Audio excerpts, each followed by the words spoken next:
एवं कारण भेद से प्रत्यक्ष क्रियाएं हैं। सामान्य बुद्धि से स्थूल, विशेष बुद्धि से सूक्ष्म, विशिष्ट बुद्धि से कारण का प्रत्यक्षीकरण प्रसिद्ध है। इसी आधार पर अनुमान और आगम क्रिया का भी स्थूल, सूक्ष्म और कारण रूप में रहने का प्रमाण सिद्ध होता है। रूप और गुण स्थूल, गुण और स्वभाव सूक्ष्म, स्वभाव और धर्म कारण क्रियाएं हैं। इसीलिए व्यवहार उत्पादन कर्मों में 3 स्तर में प्रवृत्तियों को पाया जाता है: स्वतंत्र, अनुकरण, अनुसरण। अब यहां पर कर्मों में स्वतंत्र, अनुकरण और अनुसरण, अब उसका जो आधार है, ये आधार हमें स्पष्ट होना। स्थूल, सूक्ष्म और कारण। स्थूल इसलिए कह रहे हैं कि यह ज्ञान गोचर तो है ही, दृष्टि गोचर भी है, यानी आंखों में भी दिखता है, रूप आंखों में भी आता है, आंशिक गुण आंखों में भी आता है। गुण और स्वभाव सूक्ष्म है, यानी ये ज्ञान गोचर है।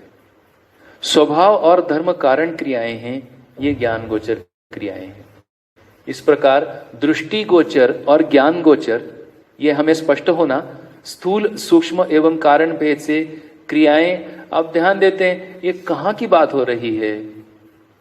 की अनंतता, इस रूप में दर्शन क्षमता, इस रूप में व्यंजनीयता, ये सारा हमें स्पष्ट होना और स्पष्ट रहना। तब व्यवहार उत्पादन कर्मों में ये प्रवृत्तियां हैं। अब ये प्रवृत्तियों को देखते हैं। स्वतंत्र प्रवृत्तियों की क्रियाशीलता उनमें उन परिप्रेक्ष्यों में स्पष्ट होती हैं जिनके संबंध में ये विशेषज्ञता है। जो विशेषज्ञ होने के लिए इच्छुक हैं, उन्हें अनुकरण क्रिया में व्यस्त पाया जाता है। जैसे स्थूल, सूक्ष्म और कारण। स्वतंत्र प्रवृत्तियों की क्रियाशीलता उन परिप्रेक्ष्यों में स्पष्ट होती हैं जिनके संबंध में यह विशेषज्ञता है। तब आगे सामान्य बुद्धि से स्थूल, विशेष बुद्धि से सूक्ष्म, विशिष्ट बुद्धि से कारण का प्रत्यक्षीकरण है। इस आधार पर ये विशेषज्ञ होने के अर्थ में स्वतंत्र प्रवृत्तियां, जिनमें विशेषज्ञता के प्रति इच्छा जागृत नहीं हुई है, उन्हें अनुसरण क्रिया में अनुशीलन पूर्वक ही कर्म एवं व्यवहारत पाया जाता है। ये विकास एवं अवसर के योगफल का द्योतक है।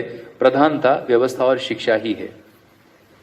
तो इस प्रकार से शिक्षा और व्यवस्था से विशेषज्ञता के प्रति इच्छा जागृत करने के अर्थ में स्वतंत्र प्रवृत्तियां और ऐसी अनुकरण प्रवृत्तियां जो शिक्षा और व्यवस्था में स्पष्ट होती हैं। तो ऐसा एक अंतर संबंध व्यवहार और उत्पादन कर्मों में स्वतंत्र, अनुकरण और अनुसरण के रूप में यहां पर दर्शाया गया है।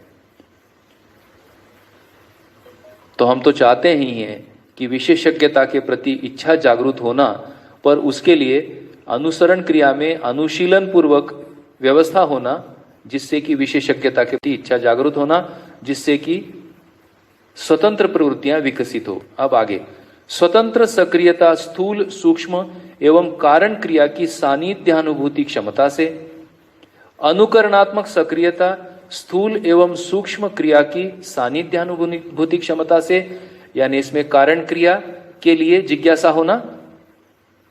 और आगे अनुसरणात्मक सक्रियता स्थूल क्रिया की अनुभूति क्षमता से संपन्न पाई जाती है। यही व्यंजनीय क्षमता में प्रत्यक्ष अंतरांतर है। तब जो व्यंजनीय क्षमता की बात हुई थी कि हम स्थूल को पहचान पा रहे हैं, सूक्ष्म को पहचान पा रहे हैं और कारण को पहचान पा रहे हैं, ये सभी क्रियाओं को हमें स्पष्ट होना, और इस आधार पर हमारी जो प्रवृत्तियां हैं वो स्वतंत्र, अनुकरण और अनुसरण है। अब आगे इनकी लक्षण दिए हैं। स्वतंत्र सक्रियता में नियंत्रण क्षमता, स्वायत्त, अनुकरण क्षमता में स्वेच्छा से नियंत्रित होने की क्षमता, और अनुसरण सक्रियता में अनुशासित होने की क्षमता समाहित है। वापस दोहरा देता हूं। स्वतंत्र सक्रियता में नियंत्रण क्षमता, स्वायत्त, अनुकरण क्षमता में स्वेच्छा से नियंत्रित होने की क्षमता और अनुसरण सक्रियता में अनुशासित होने की क्षमता समाहित है। सार्वभौमिक कामना अनुरूप कार्यक्रम में रत होने से ही सभी स्थितियों में दोष दूर होते हैं, यही मांगल्यप्रद है। तो मैं यहां पर शिक्षा और व्यवस्था का संदर्भ आया है, उस रूप में शिक्षा और व्यवस्था की पद्धति और प्रणाली में यह अनुसरण, अनुकरण और स्वतंत्र प्रवृत्तियों के लिए हमारे में पद्धति, प्रणाली और नीति तय होना, ताकि जो आने वाली पीढ़ी है वह पीढ़ी का जो प्रारंभ है अब यहां पर दिखता है कि अनुसरण सक्रियता से शुरू होना। इस रूप में नियमों का अनुसरण है। तो जो नीति, पद्धति और प्रक्रियाओं में जब भी ऐसे इस प्रकार से हम शिक्षा और व्यवस्था में काम करते हैं तो एक अनुसरण प्रवृत्ति में विकास होना एक आवश्यकता। धीरे धीरे अनुशासन का मतलब है वहां पर अनुशासन है। अनुशासन का अर्थ है विधि और निषेध है, क्या करणीय है क्या अकरणीय है। उस रूप में हमें कर्तव्य और दायित्वों का बोध स्पष्ट होना होता है। और व्यवहार दर्शन में गया होगा, वो 4-5 पद थे, व्यवस्थापक, प्रचारक, विद्वान और ऐसे अनुशासन पूर्वक जीने वाले प्रजा।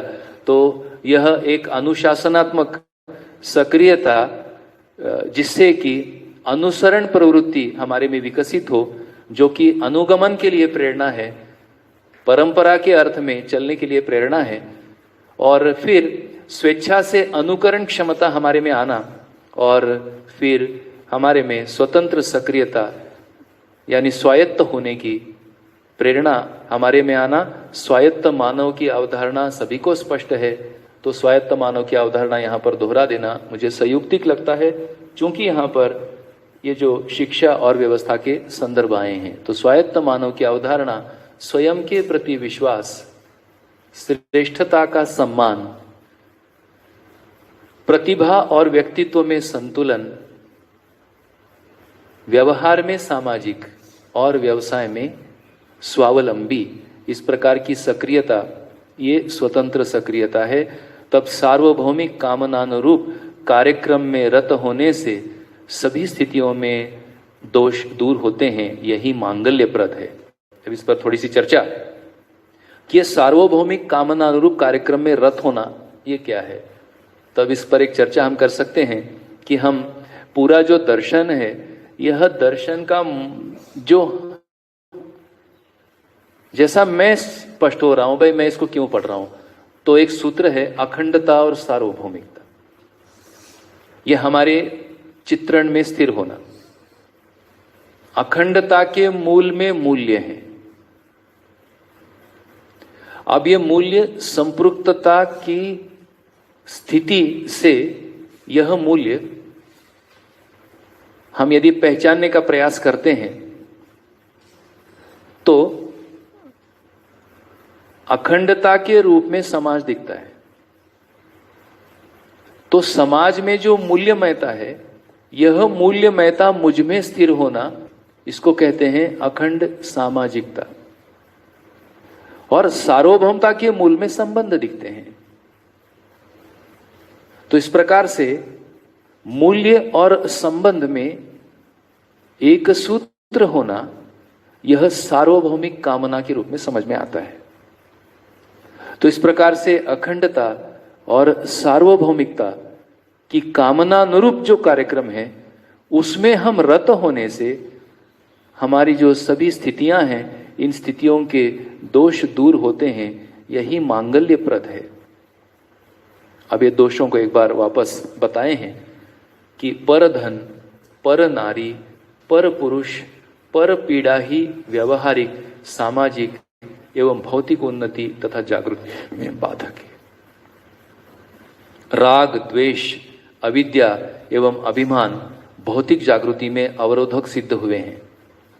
भय आध्यात्मिक अनुभूति योग्य क्षमता के विकास में अवरोधक है। वापस दोहरा देता हूं, भय आध्यात्मिक अनुभूति योग्य क्षमता के विकास में अवरोधक है। तो भय का निराकरण होना है। प्राकृतिक वैभव के अपव्यय से ऋतु असंतुलन एवं उससे क्लेशोदय होता है जो प्रत्यक्ष है। स्वधन, स्वनारी, स्वपुरुष एवं दयापूर्ण कार्य व्यवहार तथा आचरण से सामाजिक सुख एवं संतुलन का, सामाजिक सुख का हमने अभी चर्चा किया, संतुलन की भी चर्चा हमारी सुबह हुई है। असंग्रह, विद्या, स्नेह, सरलता से बौद्धिक सुख का, अभयता से आध्यात्मिक आनंद का अनुभव है। यही भौतिक, बौद्धिक एवं आध्यात्मिक का प्रयोजन, विचार एवं अनुभूति व्यक्ति का, व्यक्ति, परिवार, समाज, राष्ट्र एवं अंतरराष्ट्र की एक सूत्रता, संतुलन, समाधान एवं समृद्धि है। यही सार्वभौमिक साम्य कामना है। तो इस प्रकार से जो सार्वभौमिक साम्य कामना जो अभी स्पष्ट हुआ, अखंडता और सामाजिकता का ये पूरा चित्रण हमारे में स्पष्ट होना, समस्त कर्मों से मानव में सत्य में प्रतिष्ठा, धर्म में आरूढ़ता, न्याय में निरंतरता एवं वस्तु की उपयोगिता का अनुभव करने की कामना एवं प्रयास किया है, जिसके लिए सत्याभिमुखी, धर्माभिमुखी, न्यायाभिमुखी एवं विषयाभिमुखी प्रयास किए हैं। यह प्रत्यक्ष है। भौतिक द्रव्यों का नियंत्रण, उपार्जन, उपयोग एवं सदुपयोग, सामाजिक मूल्यों का वहन, निर्वहन, आचरण एवं निरंतरता, सत्यता, सत्य का बोध एवं अनुभव ही प्रतिष्ठाएं हैं। इनके बिना मानव तृप्त एवं निर्भ्रांत नहीं है। उत्पादन और सेवा के अर्थ का उपार्जन, अर्थ के सदुपयोग में समृद्धि, संयत उपयोग एवं सदुपयोग में संतुलन, सार्वभौमिक धर्म में समाधान, सत्य सत्यता में अनुभव तथा आनंद प्रसिद्ध है। अनुभूति आनंद ही नित्य प्रतिष्ठा, धर्म एवं न्याय सम्मत आचरण, व्यवहार, व्यवस्था, विधि एवं शिक्षा ही समाधान एवं अमर प्रतिष्ठा, विषय प्रवृत्ति ही अल्प प्रतिष्ठा, ये से प्रतिष्ठित पाया जाता है। तब पूरा अभी तक हमने जो पढ़ा, उस पढ़ने में, उस पठन में इस बात पर ध्यान जाता है कि अब हमें ही स्वविवेक से निर्णय लेना है कि कौन सी प्रतिष्ठा में हम अपने को प्रतिष्ठित पाए जाते हैं। तो अल्प प्रतिष्ठा, अमर प्रतिष्ठा और नित्य प्रतिष्ठा है ना, ये 3 प्रतिष्ठा है। अब इन प्रतिष्ठाओं के आधार पर कर्म है और यही कर्म दर्शन की यहाँ तक की एक स्पष्टता मुझको लगता है हम लेने का प्रयास कर रहे हैं। तो इतना जितना अभी हमने कुछ पढ़ा 8-9 पेजेस, इस पेजेस को वापस आज घर में पढ़ सकते हैं और इस पर यदि कोई क्वेरी हो तो हम लोग उस पर कल उत्तर कर सकते हैं। और इस अध्याय के कुछ 5-6 पृष्ठ हैं, उन पृष्ठों सहित कुछ और समरी मैं करने का कल प्रयास करूंगा। तो आज मुझे लग रहा है कि इतना पर्याप्त है और जितना भी आपका ध्यान गया होगा, कुछ स्पष्टता बनी होगी। कुछ यदि प्रश्न उस पर बनते हैं तो हम कल उस पर डिस्कस कर सकते हैं। तो आज इतना ही मेरी ओर से मैं समाप्त करना चाहता हूं। नमस्ते, सभी को शुभ रात्रि।